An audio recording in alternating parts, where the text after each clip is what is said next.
Olá, bom dia a todos e a todas. Eu me chamo David Carneiro, sou professor do Instituto de História da Universidade Federal de Uberlândia e coordenador do Laboratório de História do Trabalho, da Educação e da Violência. Sejam bem-vindos todos e todas ao nosso último evento do primeiro ciclo de debates do LATEV, na qual nós abordamos nas últimas semanas temáticas relacionadas à microhistória italiana, ao uso de fontes judiciais e análise de trajetórias. Contamos hoje, então, com a presença do professor e historiador Adriano Prosperi, um dos grandes modernistas italianos, historiador muito sensível ao uso das fontes judiciárias, a quem, de antemão, eu já agradeço por ter aceito o convite. Adriano é um historiador italiano, professor emérito da Escola Normale Superiore de Pisa, autor de cerca de 20 livros, inúmeros artigos, todos escritos com enorme erudição, o Adriano, e elegância literária, né? O Adriano já ganhou vários prêmios nacionais de literatura por conta da elegância literária de seus textos, e ele construiu uma sólida pesquisa sobre o período moderno, se destacando, em termos gerais, como historiador da Inquisição, das problemáticas ligadas ao evangelismo e à Contra-Reforma italiana, a Contra-Reforma católica, sempre atento aos detalhes, aos indícios e aos contextos. Em suma, o Adriano, na minha opinião, ele é um autor, um modernista incontornável. Infelizmente, nós só temos 2 livros traduzidos aqui no Brasil.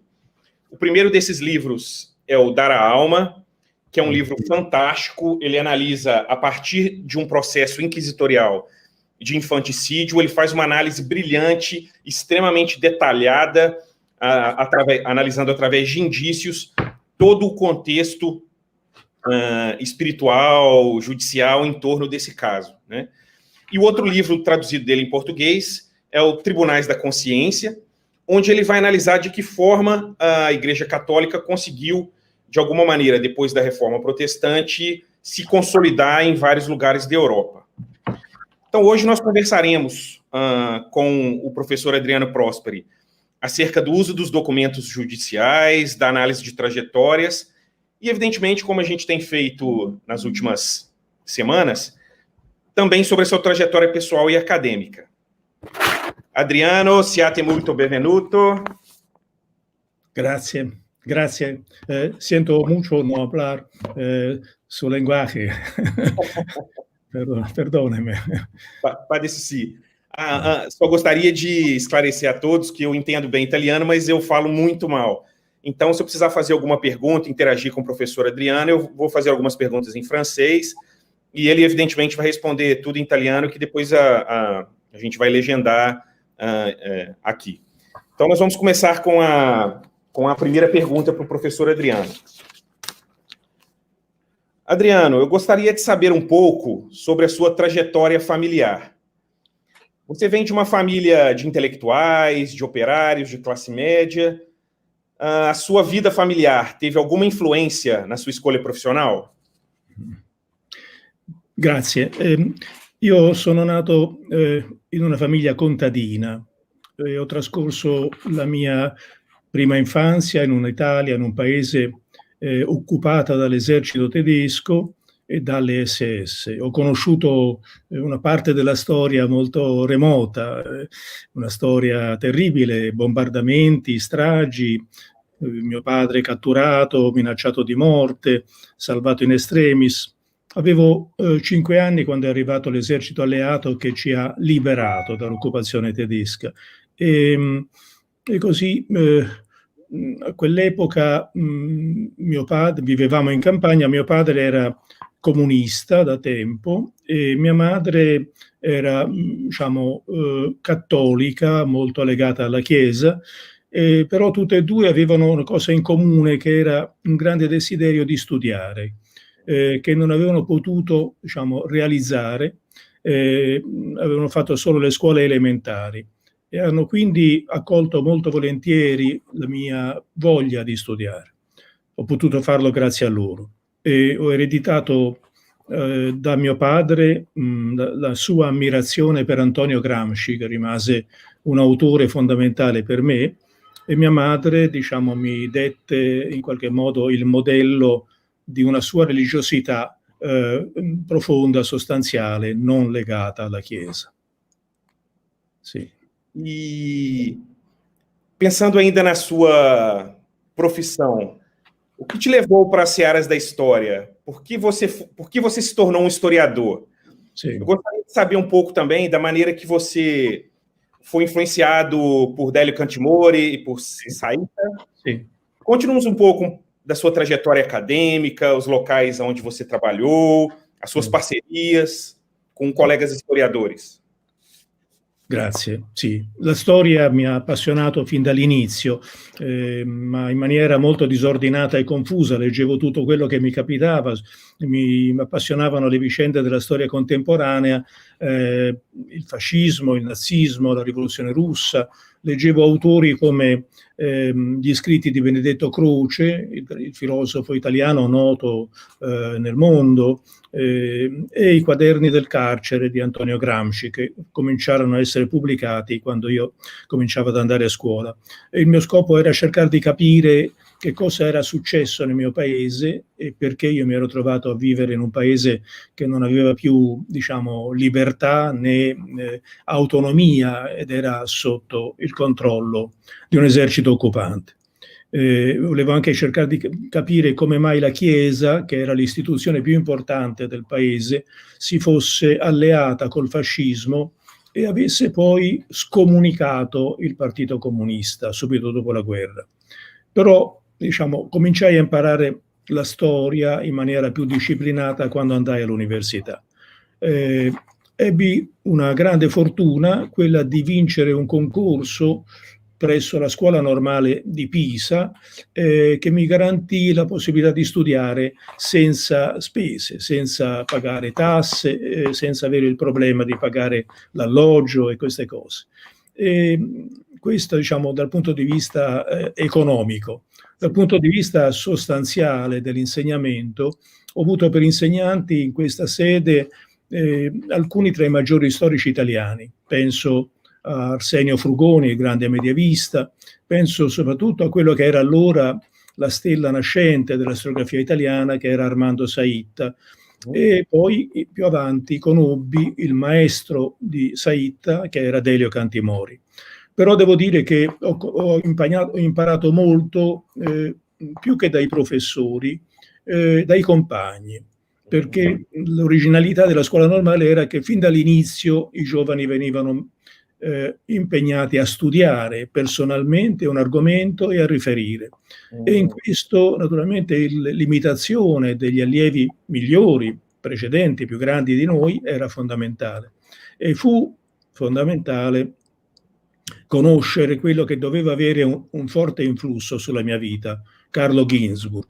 Carlo Ginzburg aveva la mia età, ma in realtà aveva bruciato le tappe, era arrivato prima di me all'università e soprattutto aveva, diciamo, una straordinaria intelligenza, una grandissima cultura, ma anche come dire, una schiettezza intellettuale che permetteva di imparare da lui e a lui permetteva di insegnarci senza schiacciarci con la sua bravura, con la sua diciamo, visione delle cose. Era onesto, netto, ecco. Allora io avevo un progetto in mente che poi in qualche modo ho realizzato nella mia vita. Volevo studiare la svolta storica italiana della prima età moderna, il passaggio dal Rinascimento, dall'umanesimo, dal Rinascimento alla Controriforma, il passaggio di un paese che aveva un'altissima cultura e che all'improvviso si vede, diciamo, consegnato al controllo ecclesiastico. Chiesi a Cantimori di seguirmi e lui mi avviò a studiare il tema della riforma cattolica e del rapporto tra riforma cattolica e controriforma. Concretizzai questo progetto nello studio di un personaggio storico, il vescovo Gian Matteo Giberti, segretario di Papa Leone X e grande timoniere della politica papale di quegli anni, che poi divenne un vescovo e che pose in qualche modo i fondamenti della ristrutturazione della Chiesa cattolica. E nacque allora quello che fu il mio primo libro. Ebbi molto aiuto allora da Monsignor Hubert Jedin, che era l'autore di un'opera monumentale, ancora in via di pubblicazione, sulla storia del Concilio di Trento, una storia, diciamo, fondata su fonti nuove, e soprattutto aveva una grande, esperienza di ricerca, esplorazione di archivi, scopriva temi nuovi e figure nuove.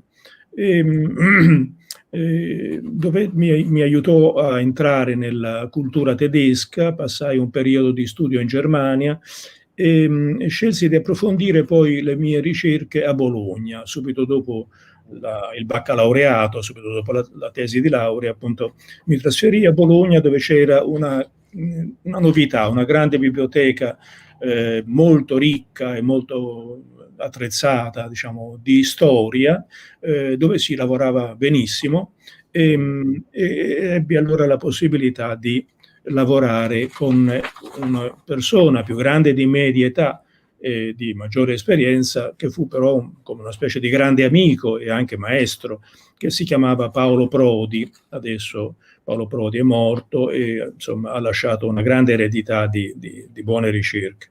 Ma a Bologna all'improvviso mi trovai proprio di nuovo insieme a Carlo Ginzburg. Ecco, e da lì nacque l'esperienza di giochi di pazienza. Sim. Falando então nessas parcerias, eu gostaria de começar então por um livro que você escreveu justamente com o Carlo Ginzburg, Giochi di Pazienza. É um livro que muito provavelmente ganhará uma tradução aqui no Brasil no próximo ano, se tudo der certo. Eu gostaria que você falasse um pouco sobre essa obra, de como nasceu essa ideia, refletir, que é uma obra muito sui generis, como nasceu essa ideia porque é uma obra que, na verdade, ela reflete muito mais acerca da trajetória de pesquisa do que do próprio objeto em si. Eu gostaria que você nos contasse um pouco de como surgiu essa obra e quais são as principais conclusões, os principais elementos desse livro. Sì, questo libro nacque da una proposta di Carlo Ginzburg e nacque soprattutto dopo un periodo in cui avevamo continuamente intense conversazioni. Lui aveva allora già pubblicato il suo libro sui benandanti, che rinnovava il quadro della storiografia sulla stregoneria. Era partito studiando un processo per stregoneria, ma le sue scoperte d'archivio avevano cambiato in qualche modo la nostra conoscenza della stregoneria, rivelando l'importanza del folklore, tipico di Carlo Ginzburg, cambiare in qualche modo le carte in tavola quando si sedeva al gioco della storia. Io avevo, diciamo, introdotto allora qualcosa di nuovo anch'io nella storia della storiografia, che si dibatteva allora nella controversia fra cattolici e protestanti, e cioè fra le due etichette di riforma cattolica e controriforma, come due forme alternative per definire che cosa era successo nella Chiesa cattolica all'epoca di Lutero.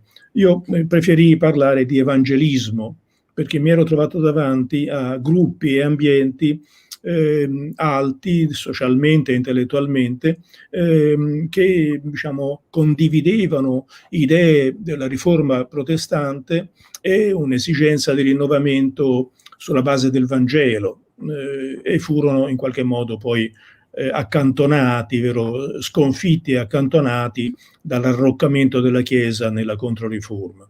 Decidemmo a un certo punto delle nostre conversazioni di portare davanti ai nostri studenti un documento da studiare.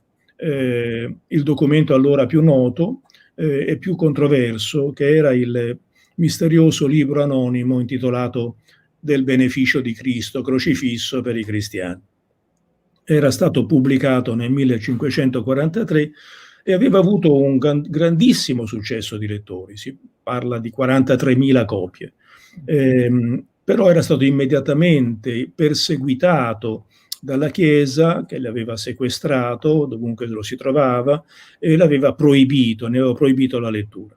Carlo Ginzburg, diciamo, era mosso a fare questo esperimento dal desiderio di trovare nuove forme di studiare la storia, non, diciamo, le regole fissate nei libri su come si fa storia, ma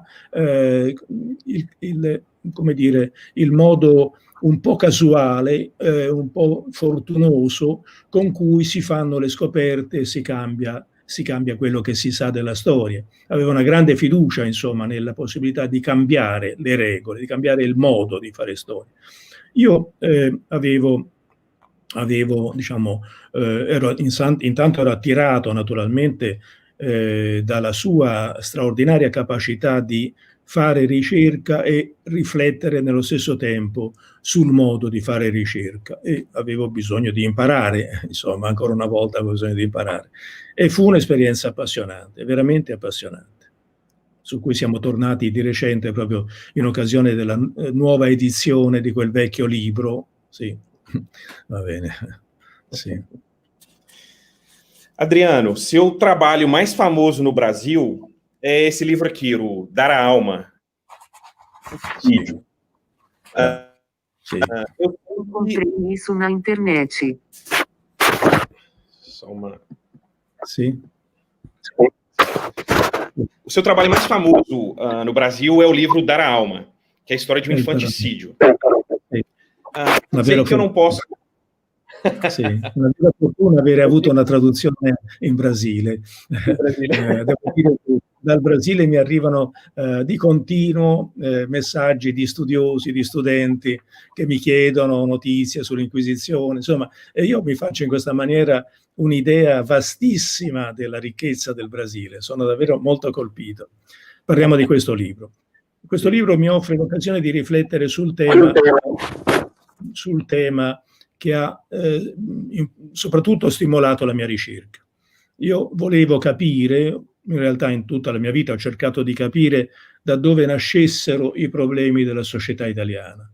Come cittadino e come studioso, l'Italia è un paese bellissimo, ma è un paese come il Brasile, complicato, pieno di problemi. È stato così che ho finito spesso per trovarmi davanti alla Chiesa come agente storico. In questo caso il tema fu scelto ragionando intorno alla condizione femminile e ai diritti civili delle donne. In Italia ci fu, diciamo, un momento in cui nel secolo scorso l'egemonia cattolica entrò in crisi. L'affermazione attraverso un referendum del diritto al divorzio nel 1974 e soprattutto all'aborto nel 1981 diciamo, avvenne meravigliando i partiti di massa. Né il Partito Comunista né la Democrazia Cristiana avevano previsto che si potesse arrivare a questo. L'iniziativa fu fatta da un gruppo politico piccolo, ridotto, Partito Radicale, e il paese rispose in una maniera del tutto imprevista. I referendum videro la sconfitta della Democrazia Cristiana e della Chiesa, sconfitte proprio dalla parte femminile della società, che era quella più legata all'obbedienza al clero e alla parte maschile. Io ero diventato membro di Amnesty International e mi appassionavo alla storia della giustizia e della pena di morte in particolare. E il caso di Lucia Cremonini, la protagonista di questo libro, condannata a morte per infanticidio, che non protesta ma si pente, ringrazia chi la fa morire, mi mise davanti a un caso concreto dell'egemonia della Chiesa sulla mentalità diffusa in Italia nei secoli. E da lì partii per cercare di capire quando l'aborto era diventato un reato che richiedeva la pena di morte, e scoprì che l'origine era una svolta nella teologia, quando si era deciso che l'embrione umano fosse una persona dotata da Dio di un'anima immortale immediatamente dopo il concepimento fisico, mentre fino ad allora, diciamo, la dottrina della Chiesa, la teologia, vero, aveva un rapporto molto più elastico col concepimento e con la crescita della persona nel ventre della madre. E da questo momento, dal 1600, dai primi anni del 1600, invece, passa la teoria che il concepito fosse una persona, cioè dotata di anima immortale, e quindi che, diciamo, uccidere un feto senza battezzarlo prima voleva dire condannarlo a una pena eterna, creando, diciamo, drammatici problemi nelle coscienze delle persone. I documenti dell'Inquisizione, i processi, vero, anche i processi civili, mettono davanti a tragedie di disperazione, a lunghi rimorsi da parte di chi ha dovuto abortire. La piaga dell'aborto è una piaga tradizionale in un paese che non conosceva metodi per evitare la gravidanza. E così seguì, diciamo, lavorando in questa direzione, non solo le tradizionali ricerche storiche sull'argomento, ma soprattutto quello che avevo imparato dall'antropologia storica, dall'opera di Marcel Mauss e dai saggi di uno studioso morto giovane nella Prima Guerra Mondiale, ma di grandissima intelligenza, che si chiamava Robert Herz. Questo giovane aveva, diciamo, messo l'accento sopra questo rapporto speciale che esiste tra i vivi e i morti, un rapporto forte, vero? Tenace, che è decisivo, vero? E che è anche fondamentale nella ricerca storica, perché in fondo anche nella ricerca storica quello che indaghiamo è un mondo di morti, vero? Sì. Tu penses que ce livre, c'est un livre de micro-histoire?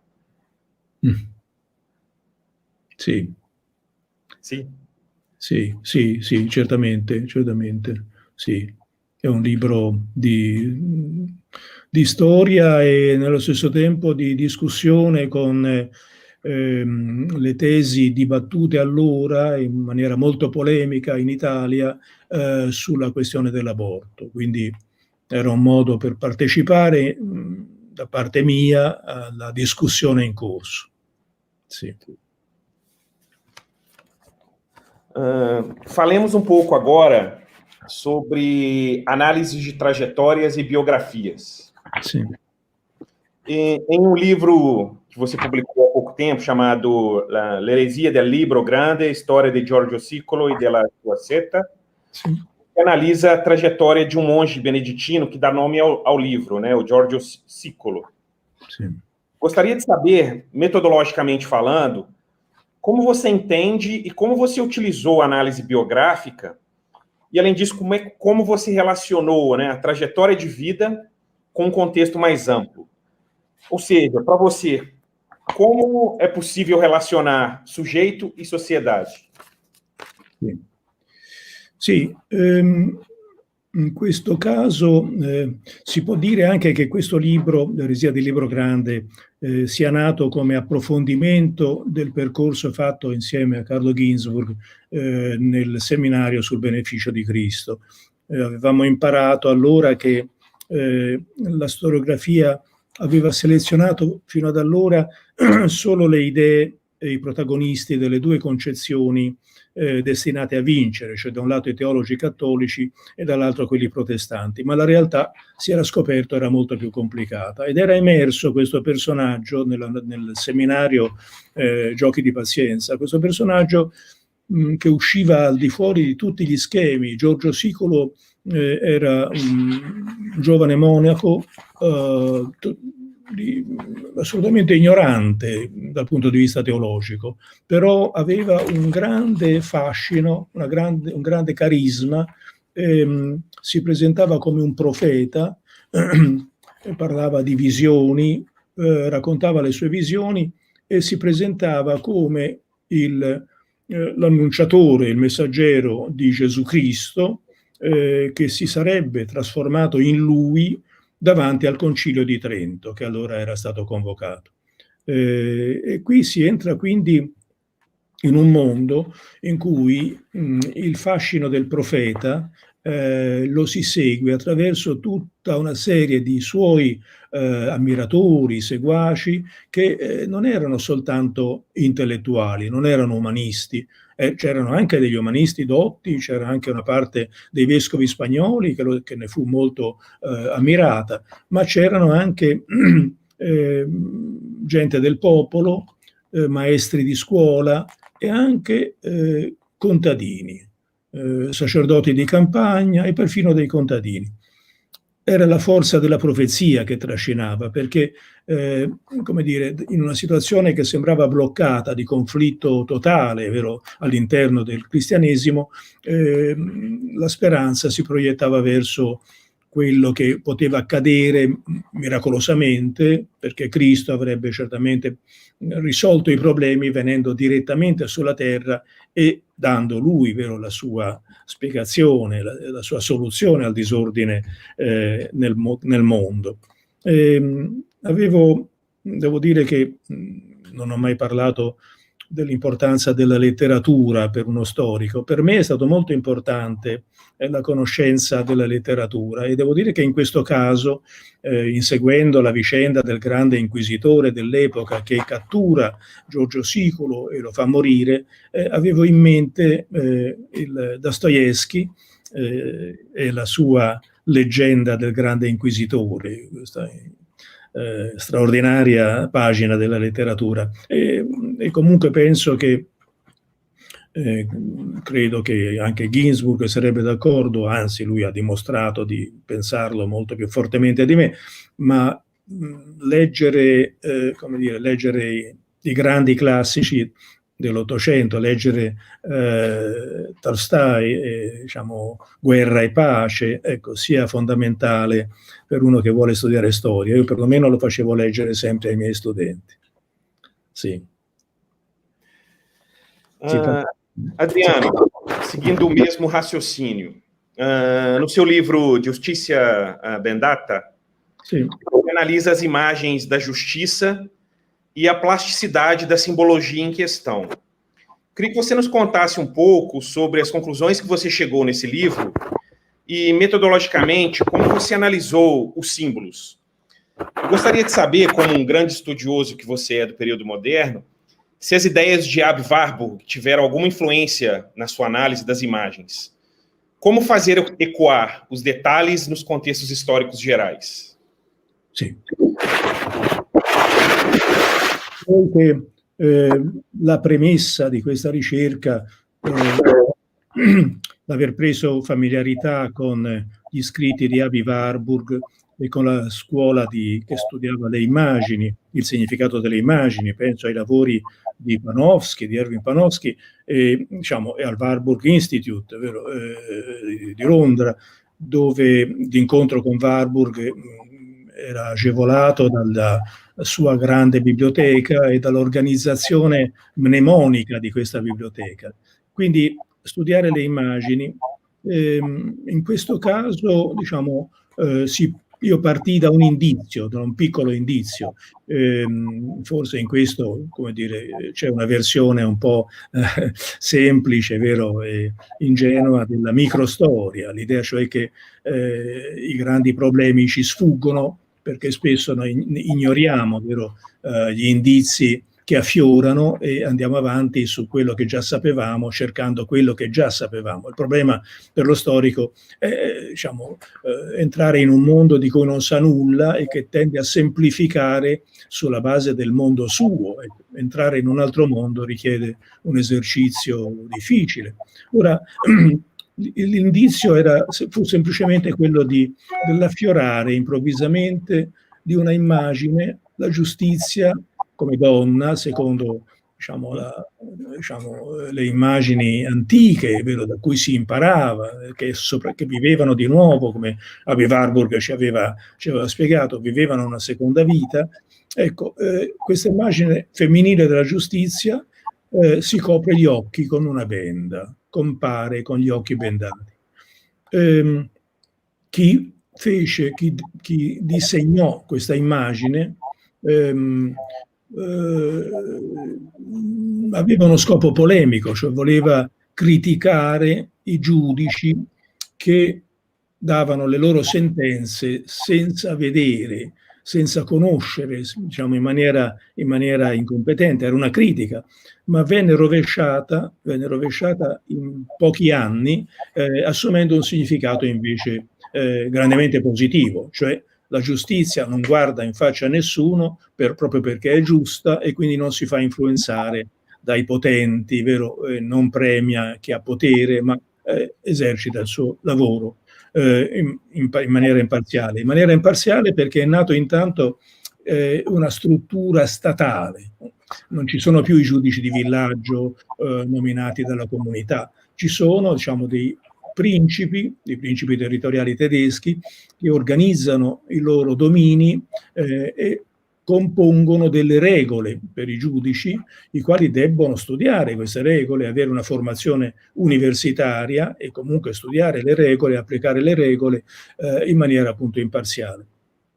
Ecco, era l'inizio di una trasformazione che doveva portare ad una realtà in cui diciamo, la Chiesa cattolica e tutti i paesi cattolici avrebbero continuato ad avere le immagini femminili della giustizia, la grande pittura rinascimentale, vero, Tiziano e quant'altro, insomma, mentre i protestanti, il mondo protestante, la Germania, la cultura anglosassone e anche a questo punto anche la cultura nordamericana seguirono la via della giustizia bendata, con gli occhi bendati. E anche in Brasile, a Brasilia, l'immagine della giustizia ha gli occhi bendati, Quindi due immagini contrapposte e tutte le polemiche che intanto nascevano intorno alla giustizia, cioè il problema di capire che cosa sia la giustizia,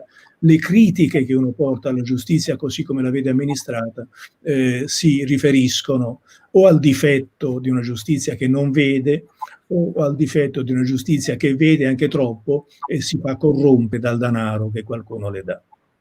Sì. Adriano, em outro dos seus livros traduzidos aqui, esse livro fenomenal que é o Tribunais da Consciência, você analisa a presença da Igreja Católica na Itália, que essa presença se tornou perceptível não somente em termos de poder político, mas também em termos de conquista da consciência, sobretudo após a ruptura religiosa europeia, sobretudo depois da Reforma Protestante. Eu gostaria de saber, então, qual foi o peso que a Inquisição Romana, as novas formas de confissão e a pregação dos missionários tiveram nesse processo de captura da consciência, digamos assim.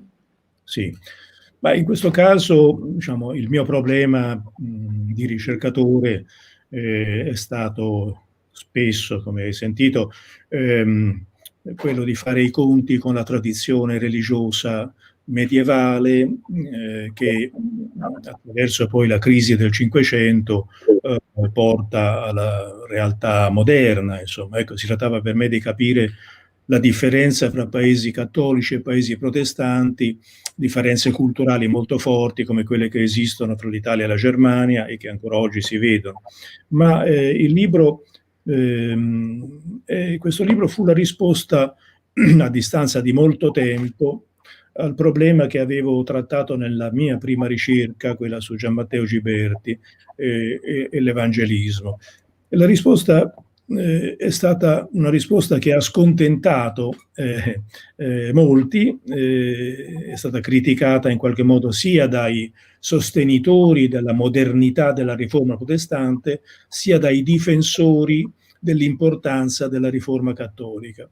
La mia proposta era quella di cercare di capire in che modo la Chiesa avesse non solo vinto con la forza dei tribunali, vero? Con la forza dei processi di inquisizione, dei roghi, del sequestro dei libri, ma avesse anche convinto, cioè avesse conquistato realmente la popolazione. E qui appunto entravano in gioco l'uso dei sacramenti come la confessione. Infatti la triade del libro è quella fatta appunto di confessione, inquisizione e missione.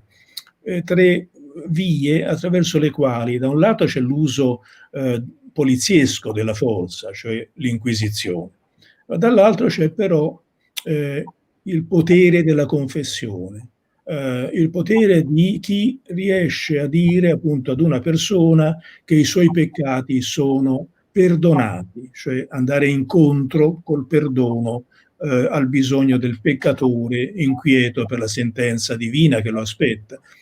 E poi c'è appunto anche la missione, cioè il problema della cultura italiana del Cinquecento era che si trattava di una cultura molto ricca, che raggiunge grandi vette di qualità, ma era limitata alle città. Il resto del paese era fatto di una popolazione, diciamo, analfabeta, che leggeva, pochissimi leggevano, vero? E rimaneva completamente distaccata dalla cultura alta. Attraverso le missioni popolari, la Compagnia di Gesù, ma poi anche altre congregazioni religiose, vanno, diciamo, nei campi, vanno appunto, raccolgono le persone, le riuniscono e diciamo, fanno queste loro prediche missionarie periodiche, esercitando quindi in qualche modo una specie di insegnamento scolastico.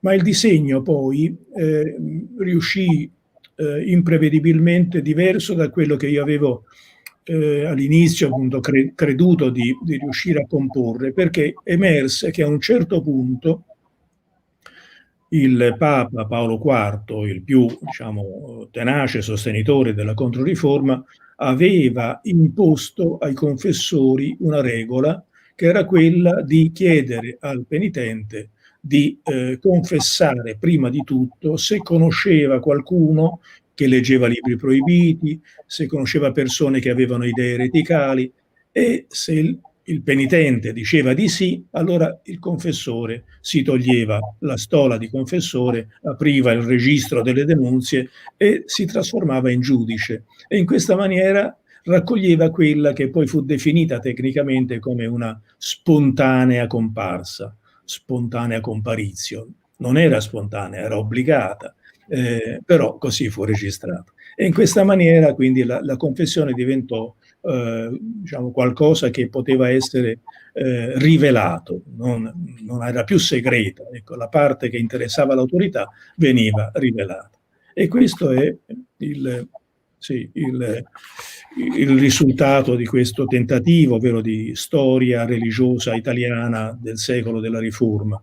E devo dire che, siccome siamo partiti parlando di Carlo Ginzburg, in questo caso Carlo Ginzburg, che ama molto le sorprese, e mi voglio fare una sorpresa, cioè il libro esce, io acquisto i giornali, leggo, apro La Repubblica e trovo una recensione, una intera pagina, una lunga pagina di Carlo Ginzburg che parla del mio libro. E naturalmente fu un bellissimo regalo, ecco, di cui gli sono ancora grato. Sim. Nós estamos aqui falando de vários livros do Adriano, tentando aproveitar ao máximo o tempo dele. Então eu vou falar agora, eu queria que o Adriano falasse um pouco de um livro que me interessa bastante, mas que ainda não chegou aqui no Brasil. Saiu uma versão em inglês agora, Crime and Forgiveness, Crime e Perdão, cristianizando a execução na Europa medieval. Você vai analisar nesse livro, né, você realiza uma densa análise de como o cristianismo ajudou na legitimação da pena de morte no início da Era Moderna, transformando a execução num grande ritual público catártico.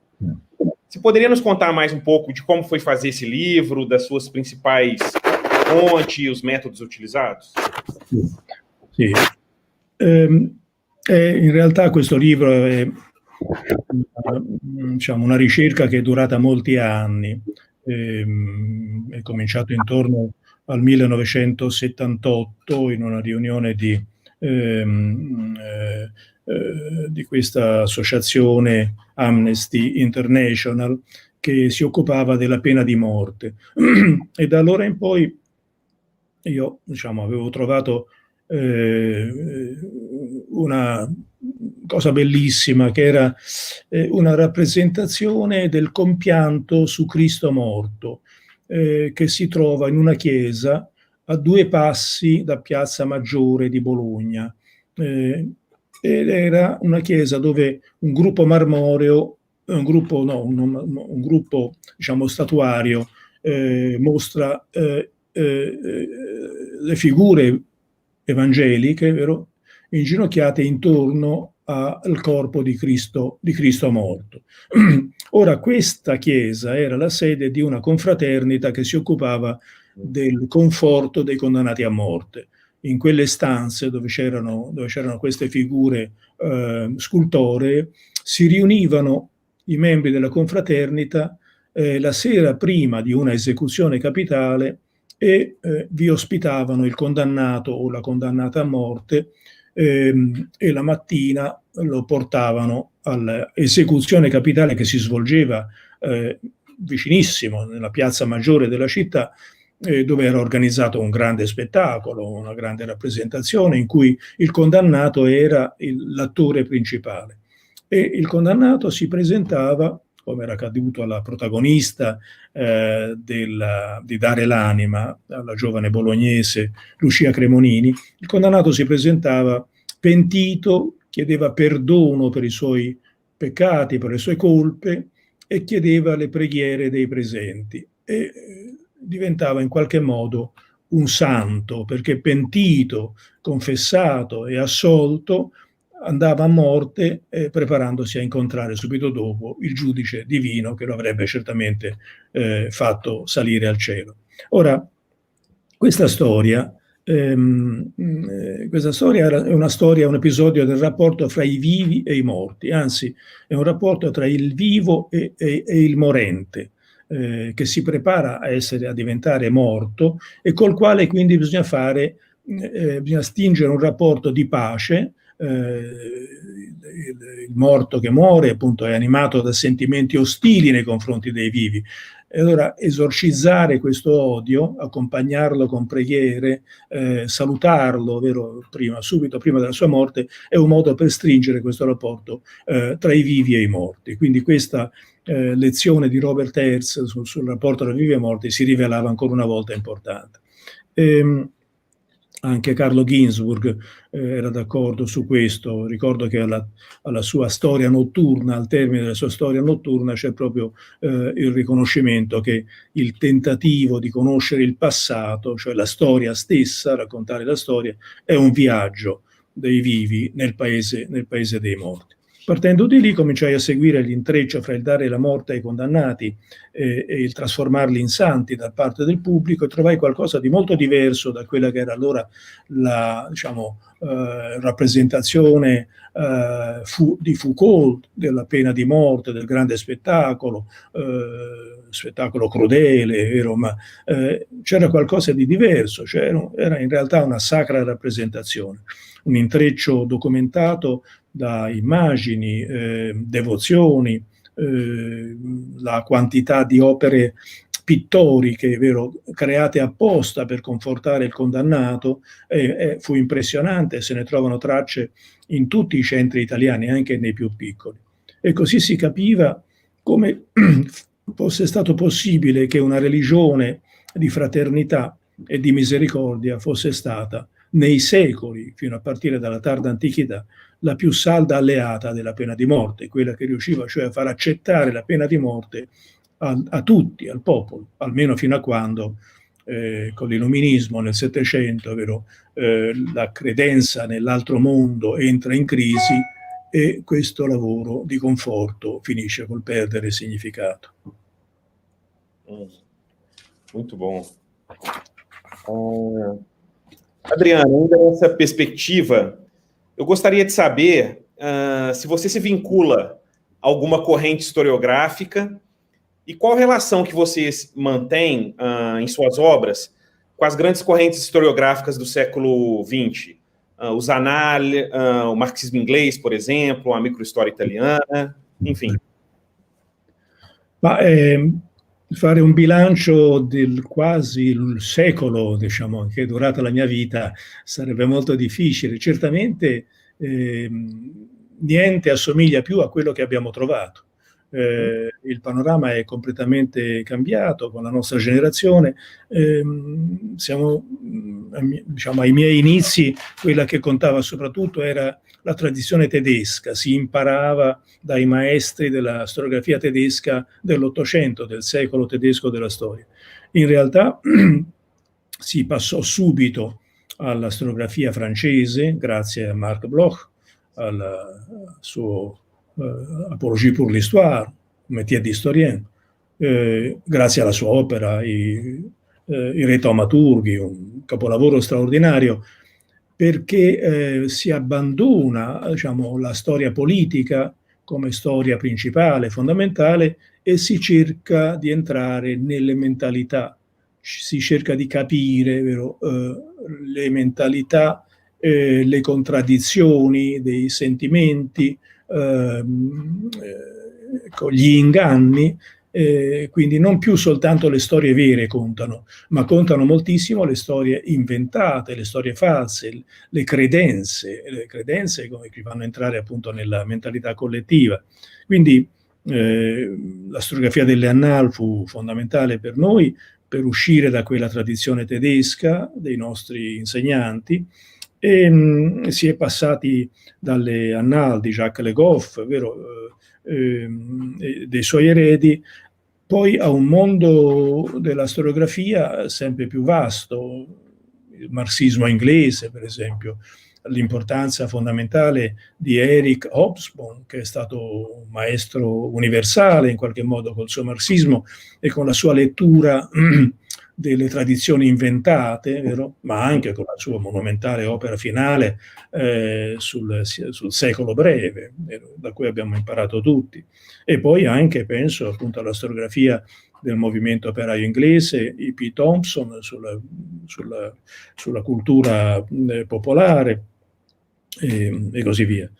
Ora, e poi si è aggiunto, diciamo, in realtà si è aperto un ventaglio vastissimo, quello dello strutturalismo, le discussioni intorno allo strutturalismo, l'importanza dell'antropologia. E in Italia ormai per noi sono stati importanti anche maestri locali, in qualche modo. Citerei le ricerche antropologiche di Ernesto De Martino, che scopriva nelle popolazioni dell'Italia del Sud le sopravvivenze di una cultura antica rimasta intatta, come aveva rivelato Carlo Levi, vero? Cristo si era fermato a Eboli, aveva scritto Carlo Levi. Ora, per chi come me si occupava soprattutto di storia contadina, e per di più di storia italiana, e per di più era nata una società contadina, è stato necessario prendere coscienza alla fine del mio debito di formazione verso la classe in cui sono nato, e su questo ho scritto il mio libro ultimo, Un volgo disperso, dove ho cercato di ricostruire le condizioni di vita dei contadini nel secolo XIX, la condizione di una cultura repressa, compressa, a cui non si dava lo sfogo verso la scuola, verso la cultura alta, venivano tenuti forzatamente, vero, in condizioni, come dire, di quasi di bambini che non possono parlare.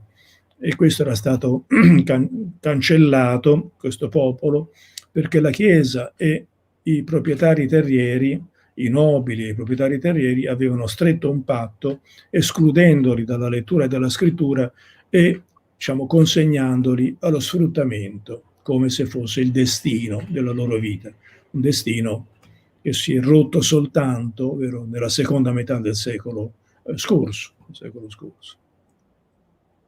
Sim. Adriano, então, para a gente encerrar essa conversa, eu gostaria de saber a sua opinião sobre algo mais contemporâneo. Eu gostaria de saber a sua opinião sobre essa pandemia que está assolando o planeta. Enquanto historiadores, como nós devemos pensar essa pandemia? Qual a sua opinião sobre a maneira que os governos têm lidado com ela? E eu gostaria de saber também se você concorda com a perspectiva que o Giorgio Agamben tem tido, né, tem se utilizado dessa pandemia como uma forma que os governos têm utilizado essa pandemia como uma forma de ampliação do estado de exceção. Sì. Sì, io diciamo, avendola vissuta, devo dire che riflettere sulla pandemia, su come si è svolta, come è arrivata, come ha cambiato le nostre vite, è quasi un dovere. È comunque stato, diciamo, un compito che mi ha attirato molto. Ho cercato di leggere il più possibile, di seguire anche le discussioni, le false storie, le fake news, che sono state moltissime, continuano ad essercene moltissime, e a seguire poi questa contrapposizione tra il tentativo di diciamo, combattere la pandemia isolando le persone, allontanando i malati, chiudendoli, vero, negli ospedali, qualche volta appunto fino alla morte, e l'altro tentativo invece di lasciare libere le persone di decidere che cosa fare della loro vita, rischiando, come in Svezia per esempio, ma anche in fondo come in Brasile, vero? Lasciandole libere davanti al rischio di contrarre questa malattia. È stato uno scenario straordinario, anche perché mi ha fatto vedere, affiorare di continuo diciamo, tracce del passato, le superstizioni, le violenze, il tentativo disperato di godere della vita, chiudendosi, lasciando che i morti morissero, ma isolandosi per esempio nel giardino, come i protagonisti del Decameron di Giovanni Boccaccio, e intanto anche gli esperimenti politici che sono nati su questa vicenda. Cioè, il problema: come affronta un capo di Stato, ovvero una sfida come questa? Chiede l'obbedienza del popolo a delle regole difficili, oppure lo invita, diciamo, a sentirsi libero, a non avere paura del contagio? E qui, diciamo, le forme di reazione sono state diverse. Abbiamo visto come il mondo globalizzato in realtà sia un mondo molto diviso, e sia soprattutto un mondo in cui la lezione del passato è stata dimenticata. Tutti hanno reagito come a qualcosa di improvvisamente totalmente nuovo, mentre in realtà quello di cui ci servivamo erano mascherine come quelle del 600 inglese, un po' casuali, eccetera. Questa questione, appunto, poi che si trattasse di un inganno per imporre un regime straordinario, ovvero un regime di emergenza, la tesi di George Agamben, è stata una delle cose più singolari, perché in questo caso, diciamo, il filosofo, come dire, ci ha rivelato che in realtà non c'era il problema della pandemia. La gente non moriva, no, non moriva. C'era qualcuno che aveva inventato la pandemia semplicemente per cogliere l'occasione di prendere, vero, in pugno la situazione e creare lo stato di emergenza. E questo a me ha fatto venire in mente l'apologo della donna di Tracia che vede Talete, l'apologo è raccontato da Platone, appunto, no? Vede Talete che guarda le stelle, studia le stelle, non si accorge che sta mettendo il piede in una buca, e questa donna, la semplice donna di Tracia, ride. Ecco, penso che la reazione davanti a questa totale incapacità di Agamben di vedere che la gente moriva, che la pandemia non era una invenzione di un astuto, vero, conquistatore del potere. Questa sua incapacità meritava effettivamente il riso.